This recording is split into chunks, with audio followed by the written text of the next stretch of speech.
তো শুভ সকাল সবাইকে। বন্ধুরা, আজকে আবার একটা নতুন নিউজ শুনলাম।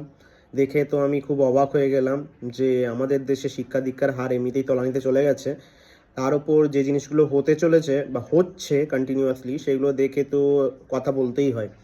তো প্রথমে ভিডিওটা দেখুন, তারপর আপনাদেরকে বলছি পুরো স্টোরিটা। The National Medical Commission on Tuesday withdrew permission for the Shri Mata Vaishno Devi Institute of Medical Excellence in Riyasi, Jammu and Kashmir to run an MBBS course.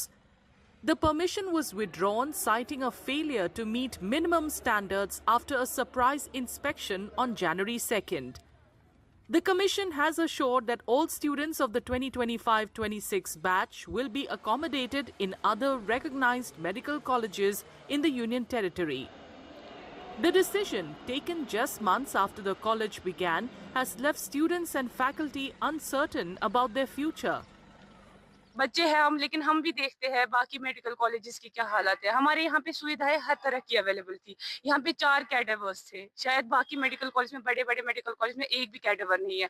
हर बच्चे को मौका मिलता था उस कैडेवर पे डाइसेक्शन करने का, हर बच्चे को लाइब्रेरी में एक अच्छे से एनवायरनमेंट मिलता था और बिल्कुल स्पेस की भी कोई कमी नहीं होती, किसी इक्विपमेंट की कोई कमी नहीं होती थी। क्लासरूम्स हमारे कभी भी वो भरे हुए नहीं होते थे, हर बच्चे पे ध्यान जाता था और हर तरह की सुविधा यहाँ पे थी, अवेलेबल थी। और अगर हम यहाँ की कॉलेज की फैसिलिटीज़ की बात करें, वो आउटस्टैंडिंग थी, उसमें फिनोमिनल थी, उसमें कोई भी हम सवाल नहीं उठा सकते। और बात रही हमें फुल सपोर्ट मिलता था यहाँ के लैब टेक्नीशियन से, चाहे हम प्रैक्टिकल्स करें या कोई भी चीज़ में हमारे एचओडीज से हमें फुल सपोर्ट मिलता था। इनफैक्ट हमें वो हमारे पास आते थे, बोलते थे कि अगर आपको कोई पर्सनल प्रॉब्लम फेस हो रही है, स्टडीज़ के मैटर में प्रॉब्लम फेस हो रही है, हमसे डिस्कस कर सकते थे। कॉलेज ये सस्पेंड हुआ है, रद्द हुआ है, बहुत अनफॉर्चुनेट है। यहाँ पे जो हमें फैसिलिटीज मिल रही थी, शायद ही हमें अब जब अगर हमें शिफ्ट करेंगे कहीं वहां पे मिलेंगी। शायद ही हमें कुछ आइडिया ही नहीं हमारे साथ क्या होगा, हमें कहाँ शिफ्ट करेंगे कोई आइडिया नहीं है। हमें कुछ बताया नहीं गया है कि हमें किस कॉलेज में, किस हिसाब से, किस बेसिस पे हमें शिफ्ट किया जाएगा। So we are just confused and we don't know anything now. The withdrawal follows weeks of protests by the Sangharsh Samiti, a conglomerate of right-wing organizations backed by the BJP.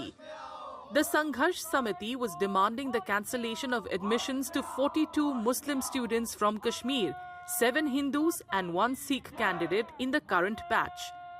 They were lobbying for the college to scrap the current merit-based list and reserve all seats exclusively for Hindu students. Despite the NMC's claims of non-compliance, faculty members, speaking on the condition of anonymity, defended the institution as one of the best in the Union Territory. There has been no official communication from the medical college so far. তো নিউজটা দেখলেন, নিউজটা সম্প্রচার করেছে NDTV থেকে, ঠিক আছে। তো যথারীতি এটার বিষয় হলো যে জম্মুতে একটা কলেজ আছে, অল ইন্ডিয়া মেডিকেল কাউন্সিলের মান্যতাপ্রাপ্ত কলেজ, মাতা বৈষ্ণব দেবী মেডিকেল কলেজ, যেখানে কিছুদিন আগে এমবিবিএসের অ্যাডমিশন হয়, যেখানে 50 জন মুসলিম ছেলে, 7 জন হিন্দু ছেলে এবং একজন শিখ, এরা ভর্তি হয়। কিন্তু এই ভর্তি হওয়ার পর থেকেই কিছু হিন্দু সংগঠন তারা এসে আন্দোলন শুরু করে যে কেন এত মুসলিম ছেলে এখানে ভর্তি হয়েছে, এর পিছনে নিশ্চয়ই কোনো ষড়যন্ত্র আছে। আচ্ছা, আমাকে একটা কথা বলুন, ষড়যন্ত্র এখানে বিষয়টা আসছেই কোথা থেকে? নিট এক্সাম ক্লিয়ার করে রীতিমতো মেধা তালিকার উপরে ভিত্তি করে অ্যাডমিশন হয় এমবিবিএসে, যেটা আমার জানা আছে। কিন্তু এখানে সেটা মানতে কিছুতেই রাজি না, তারা আন্দোলন শুরু করে, দীর্ঘদিনের এই আন্দোলন চলতেই থাকে হিন্দু সংগঠনগুলোর। লাস্ট পর্যন্ত এখন কি হয় যে অল ইন্ডিয়া মেডিকেল কাউন্সিল নাকি এই কলেজটাকে মান্যতা রদ করে দিয়েছে। কারণ কি দেওয়া হয়েছে তার পিছনে?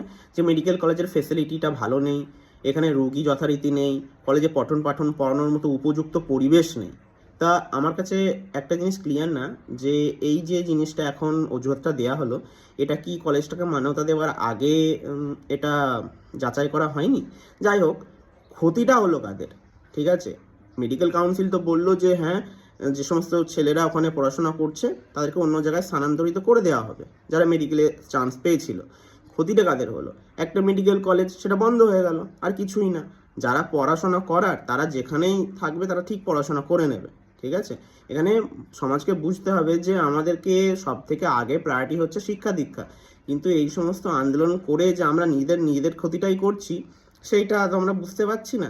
যাই হোক, এটা সরকার তো ভালোভাবেই জানে বিষয়টা, ঠিক আছে। আর এর পিছনে আমার ভিডিওটা বানানোর উদ্দেশ্যটা কি, সেটা একমাত্র যে সমাজে আমাদের যে সমস্ত এডুকেশন ইনস্টিটিউটগুলো আছে, সেইগুলোও যদি আজকাল এইরকম আন্দোলনের ভিড়ের মাঝখানে পিছু হটে যায়, তাহলে দেশটা অগ্রগতি কি আদৌ হবে, সেটাই আমার কাছে প্রশ্ন। যাই হোক, আপনাদের কি মতামত এই ভিডিও